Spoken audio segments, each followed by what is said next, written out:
জমজমের পানি পানের নিয়ম ও উপকারিতা কি? জমজম বহুগুণে সমৃদ্ধ মহান আল্লাহর পক্ষ থেকে পাওয়া বরকতময় নেয়ামতের পানি। হজ ও ওমরায় অংশগ্রহণকারীরা এবং জমজমের এ পানি পাওয়ার ক্ষেত্রে সম্ভাব্য ব্যক্তিদের জন্য এ পানি পানের ব্যাপারে রাসূলুল্লাহ সাল্লাল্লাহু আলাইহি ওয়াসাল্লাম নির্দেশ দিয়েছেন। হাদিসে ঘোষিত নিয়ম অনুযায়ী তৃপ্তি সহকারে জমজমের পানি পান করা ঈমানের বহিঃপ্রকাশ। মুনাফিকরা চাহিদা মতো জমজমের পানি পান করত না। তাছাড়া এ পানি পানের রয়েছে বিশেষ উপকারিতা। কি সেই উপকারিতা? জমজমের পানির গুণাগুণ ও উপকারিতার বিষয়টি চিকিৎসাবিজ্ঞানে প্রমাণিত। তারপরও এ পানির একটি বিশেষ উপকারিতা আছে। এ পানি পানে নিয়ত অনুযায়ী উপকারিতা পায় মুমিন। হাদিসে এসেছে, হজরত জাবের বিন আবদুল্লাহ রাদিয়াল্লাহু আনহু বর্ণনা করেন, আমি রাসূলুল্লাহ সাল্লাল্লাহু আলাইহি ওয়াসাল্লামকে বলতে শুনেছি, জমজমের পানি যে উপকার পাওয়ার আশায় পান করা হবে, তা অর্জিত হবে বা সে উপকার পাওয়া যাবে। ইবনে মাজাহ। আবার এ পানি পানের সঙ্গে ঈমানের বিষয়টিও জড়িত।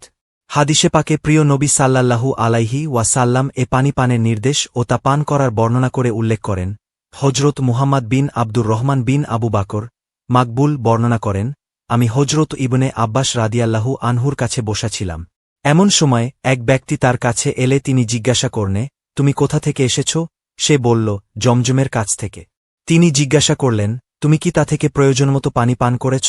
সে বলল, তা কিরূপে? তিনি বললেন, তুমি তা জমজম থেকে পান করার সময় 1 কেবলামুখী হবে, 2 আল্লাহর নাম স্মরণ করবে, 3 তিনবার নিঃশ্বাস নেবে এবং 4 তৃপ্তি সহকারে পান করবে, 5 পানি পান শেষে তুমি মহামহিম আল্লাহর প্রশংসা করবে। কারণ রাসূলুল্লাহ সাল্লাল্লাহু আলাইহি ওয়াসাল্লাম বলেছেন, আমাদের ও মুনাফিকদের মধ্যে নিদর্শন এই যে, তারা তৃপ্তি সহকারে জমজমের পানি পান করে না। ইবনে মাজাহ।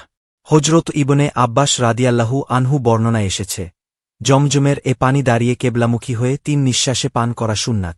বরকত ও উপকার পাওয়ার আশায় জমজমের পানি পান করার সময় এ দোয়া করাও উত্তম শর্তাতুন আল্লাহুম্মা ইন্নী আসআলুকা ইলমান নাফিআন ওয়া রিজকান ওয়াসিআন ওয়া শিফাআন মিন কুল্লি দাইন উচ্চারণ।